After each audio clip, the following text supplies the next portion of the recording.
Hey guys, welcome back to my channel, or if you're new here, welcome to my channel. I like to cover missing people cases. Today I have another very tragic missing person case, and this has to do with Lauren Spierer. I've gotten a ton of requests to cover this case, so I figured why not? There actually has been, I want to say, a little bit of new developments on this case. Bye.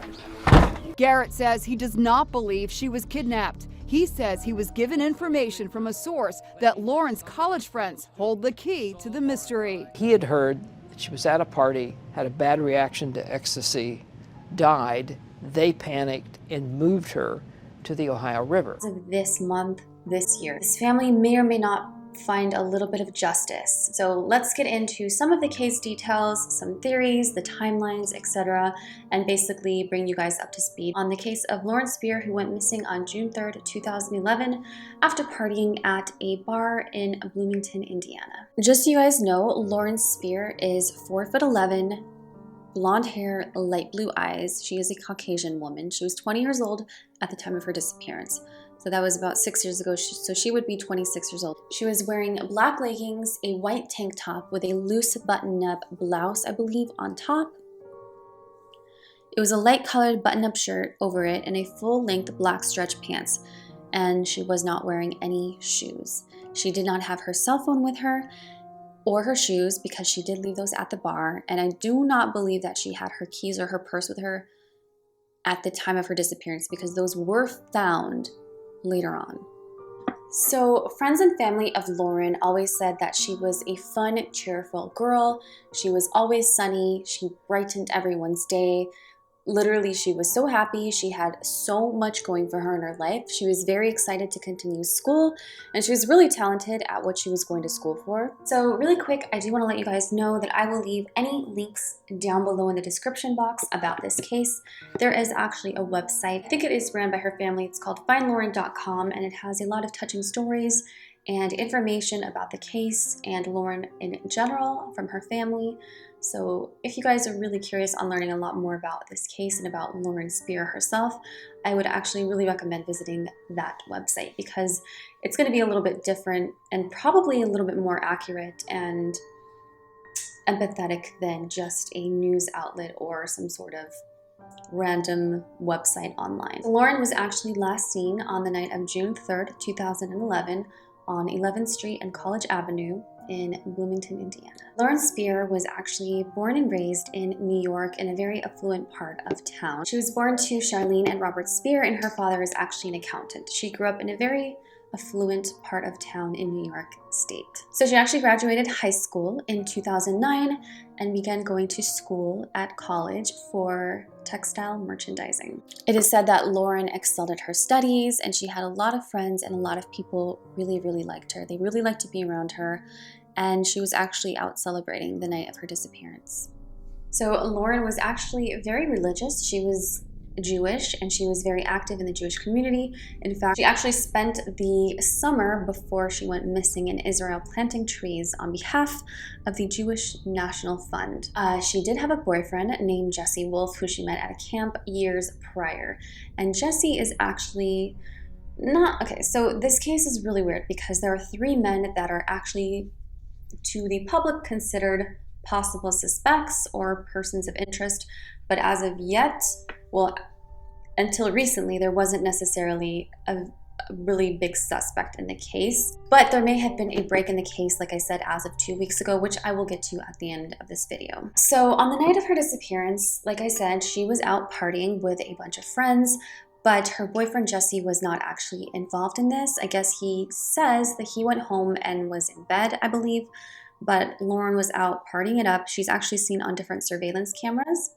So at 12:30 in the morning, there are some witnesses that do remember seeing Lauren leave her own apartment with a friend named David Ron. So then there are a lot of different characters in this case, which makes it a little bit confusing. So if I look down, it's just because I don't want to get the names incorrect, and there's a lot of moving parts in this case, and I can see why it's a lot. It's a lot for people to take in. It's really confusing, and you don't really know who to blame. So at 12:30 in the morning, witnesses do remember seeing Lauren Spierer leave her apartment with a guy named David Ron. After that, the pair went to the apartment of Jay Rosenbaum, and then Lauren met up with a guy named Corey, who happened to be Jay's neighbor. So then at 1:46 in the morning, Lauren is actually spotted entering into a sports bar called Kilroy's Sports Bar. So from about 1:46 in the morning to about 2:27 in the morning, Lauren is actually in this bar, hanging out, doing whatever she's doing. And then I guess she is seen leaving the bar at 2:27, and she's not wearing her shoes, but that is because I guess the bar it's kind of made to look like a beach sort of thing. I've actually been to a bar in Arizona called Sandbar, and literally the ground is sand. It's made to look like the beach, so it's not uncommon for girls especially to take their shoes off and kind of walk around to kind of feel like you're at the beach. So I think maybe that's why, but it also could have been because she was said to have been intoxicated. And another thing girls do when they're intoxicated is they take their shoes off. So who knows for sure. But that being said, Lauren did leave her shoes and her cell phone at the bar. So that is kind of indicative that she may have been a little under the influence. But I don't want you guys to think that because someone is under the influence does not mean that they deserve to be taken or kidnapped or anything bad happen to them. It is not the most responsible thing to do. But also she was not driving and she was in the company, I believe, of friends prior to going to the bar. So then after that, it is known that Corey did walk with Lauren to her apartment. However, she did not go into her apartment. There's a guy named Zach Oakes who actually witnesses Lauren and Corey walking to the apartments. And the apartments are called Smallwood Plaza Apartments. Now he notices that she's really intoxicated, and I guess he confronts Corey about it, and Corey says something to the effect like, I have it handled, there's nothing to be seen here, like everything's fine, she's okay. And apparently there's some sort of altercation and Corey is hit in the head. So then at 2:48 a.m., after she left the apartments, Spierer enters an alley that runs between College Avenue and Morton Street. There are actually security cameras that are mounted on nearby streets that can actually see this happening. So she is actually there, it's on camera, and she seems to be fine. So then at 2:51, these same cameras see her exit the apartments and enter into some sort of empty lot. It is along this route where her keys and her purse are actually later found, which is really scary to think that she's right there and the cameras caught all of this and we still can't find her. So it is still unclear as to why they even went toward her apartment. Some people speculate that possibly they went to get drugs. Some people think that maybe Corey thought he would take advantage of her and go to her apartment and hook up with her. These are just things that these are just speculations. Obviously, I wasn't there. You guys weren't there. We don't know. But that's what some people are speculating since they did not actually go to her apartment and stay. So shortly after she was seen on the cameras, they do arrive to Corey's apartment. Now, Corey's roommate sees that he's intoxicated. So it is still unclear as to why they even went toward her apartment. Some people speculate that possibly they went to get drugs. Some people think that maybe Corey thought he would take advantage of her and go to her apartment and hook up with her. These are just things that these are just speculations. Obviously, I wasn't there. You guys weren't there. We don't know. But that's what some people are speculating since they did not actually go to her apartment and stay.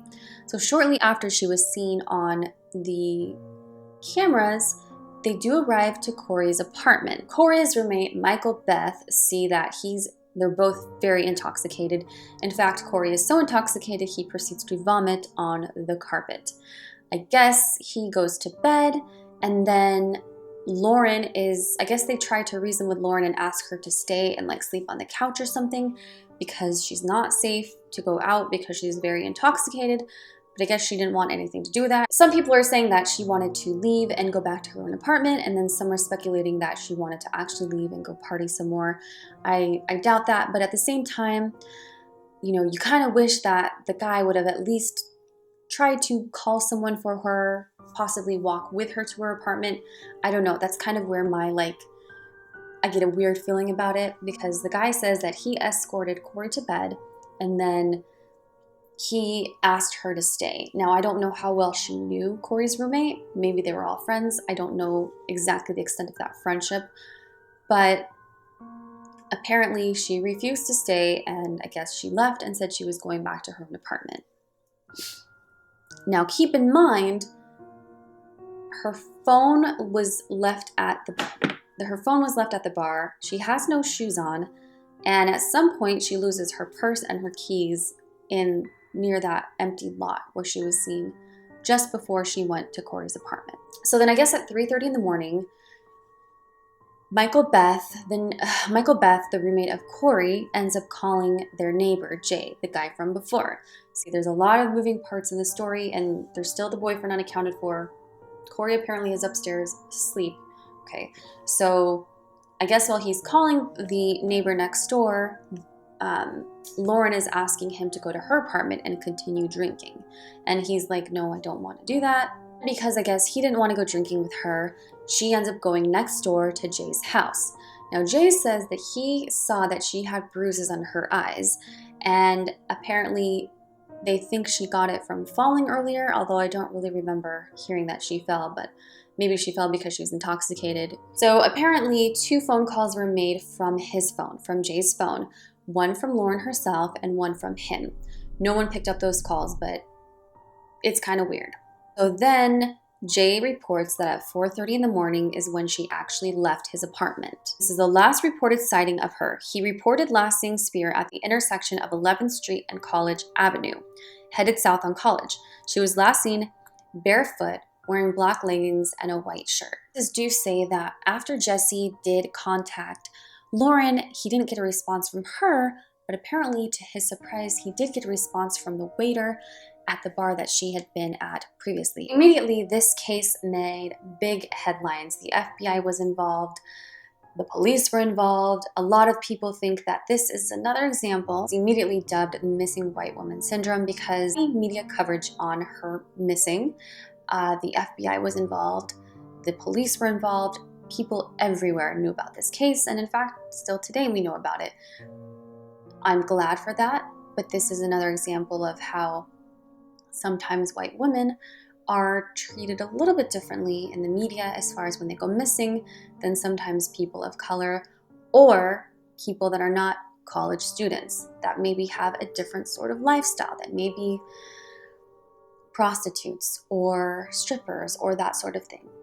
There is nothing wrong with having a case that is heavily in the media, but I just wanted to, sometimes I cover cases that are not talked about that much at all.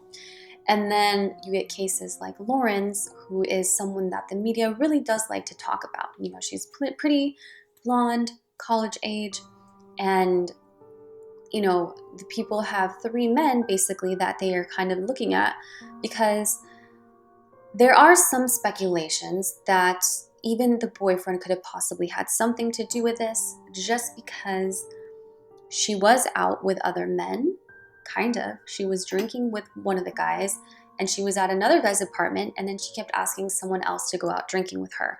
So if the boyfriend was upset at this or kind of jealous, you know, you kind of have some motive there. But then again, is that motive enough to ruin the rest of your life or potentially have, murder someone? I don't think so. So there has been a ton of theories around this case. I mean, the parents think that based on her level of intoxication at the bar at Kilroy's, she possibly could have been drugged while she was there. Maybe somebody slipped her a roofie. Unfortunately, that is something that does happen a lot, especially for college-age girls around the college campuses. It is something that you just have to really be careful for, and that's why it's very important not to go out drinking alone. Please keep in mind that men, women, children, boys, girls, they can all be roofied. So it's not just women that need to be careful around their drinks. Everyone, please be careful and use the buddy system. You always want to have the buddy system because it only takes a second for someone to slip a roofie or something into your drink, kind of follow you staggering out of the bar, and then who knows what they could do to you. Parents did have suspicions about Corey and also Jesse because apparently they both refused to take polygraphs, but they said that they didn't take them. They took FBI induced polygraphs, but they would not take the ones that the police were offering. And it is your right to deny a polygraph, but They said they did it because they didn't trust the police. Now that says a lot, but they did take private polygraphs. They also both did retain lawyers as soon as she was gone. As soon as people realized that she had disappeared, they lawyered up really fast. And I did actually watch John's video covering this, and he made a really good point. Like, a lot of people tend to think that if you lawyer up, that automatically means you're guilty.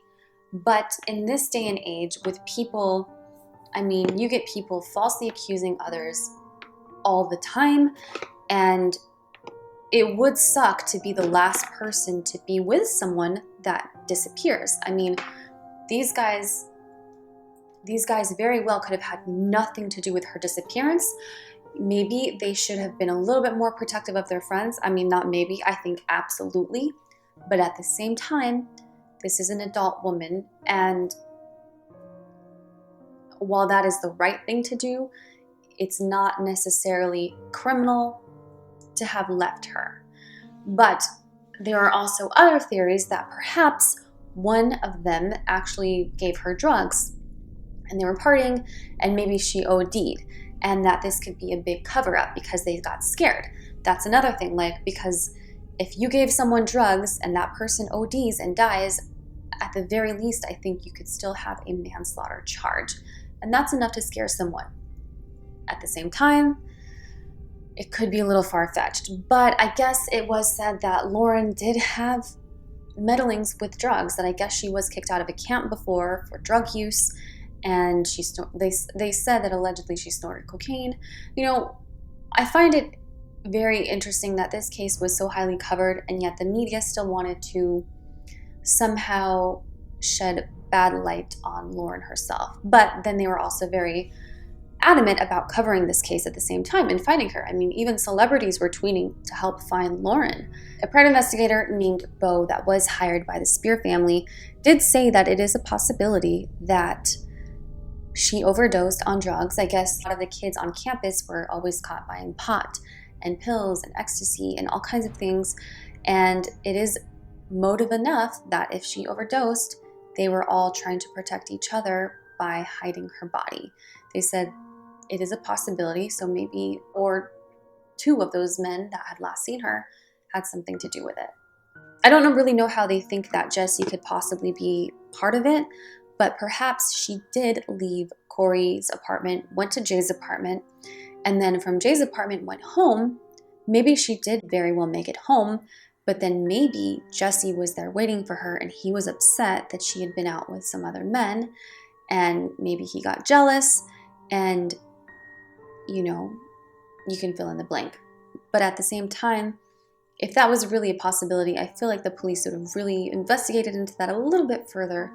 And it's been 6 years now, and no one has said anything like that would be a really suspicious thing. There have been no leads to that, so again, that's just some theories that are out there. So I guess 10 months prior to her disappearance, Lauren was arrested for public intoxication and illegal consumption. And I guess there was a small amount of cocaine that was found in her room after her disappearance. So Rob and Charlene Spierer did literally everything they could think of to keep their daughter's name in the media. They even offered $250,000 of a reward in order to get information. Rob and Charlene Spierer literally have done every single thing they can and they could to keep their daughter's name in the media so that everyone could possibly know that she's missing. They even offered a $250,000 reward for any information leading to her whereabouts or possibly what happened the night of her disappearance. Unfortunately, that has been to no avail. They have exhausted every single lead. Everything is coming back as a dead end. One of the things that supported the theory that Lauren was possibly kidnapped was that at around 4 o'clock in the morning, there was a white pickup truck that was seen on CCTV. That was on the CCTV footage, and it was spotted in one of the areas where Lauren was last seen. I thought they actually had a pretty good lead here because they discovered that an ex-convict, James McLish, was actually living in that vicinity, very close proximity to where they had seen that truck. And he also drove a white pickup truck, and he was actually living in a halfway house. There was a lot of excitement at one point because there was actually a white truck that was seen on one of the CCTV surveillance tapes, and it actually belonged to someone that had previously been incarcerated. And this guy actually took a polygraph test, and it turns out that he had nothing to do with her disappearance. So it was excitement that was very short-lived as far as the case went. So the police started a thorough investigation. The Bloomington police started a very thorough investigation. They contacted and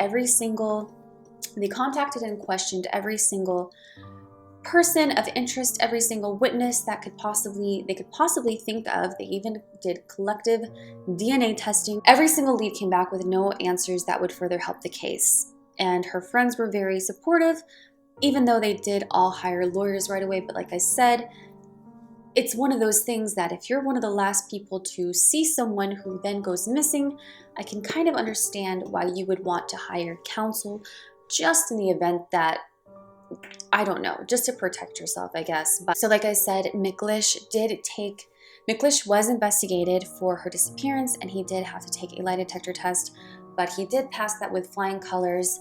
And even though lie detector tests are considered inadmissible in court, and sometimes people don't really believe the results of them, he was cleared of all charges. So I'm assuming that they did some further investigation, or possibly he had an alibi, or at least nothing that would stick with murder or disappearance or kidnapping charges. So then after that theory, after they figured out that he had nothing to do with her disappearance, authorities did question a biker gang known as Sons of Silence. And they did question the leader of the biker gang, I guess his name is Robert Strange, and discovered that they also had nothing to do with her disappearance. So some really interesting news came about in Lauren's case in 2016. There was an inmate, I guess he saw her face on television or something in prison. He is currently serving, I think it's a 24-year sentence for shooting a police officer when he was high on drugs. His name is Corey Hammersley. And I guess he said that he remembers seeing her at a party, like at a house party. And apparently she had a drug overdose, and the partygoers got scared, and they moved her body after she died. He said he had been heavily involved in the Indiana State University drug scene, and he remembers seeing Lauren at a house party.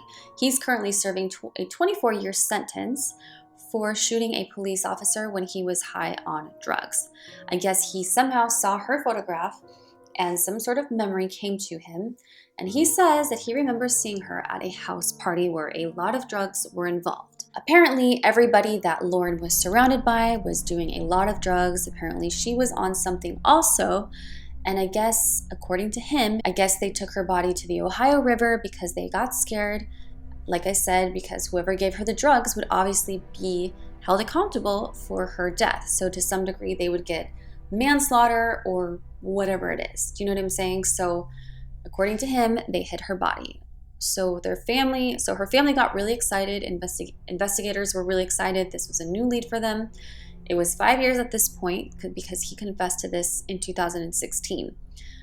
Unfortunately, they did not find her body or any sight of her in the Ohio River whatsoever.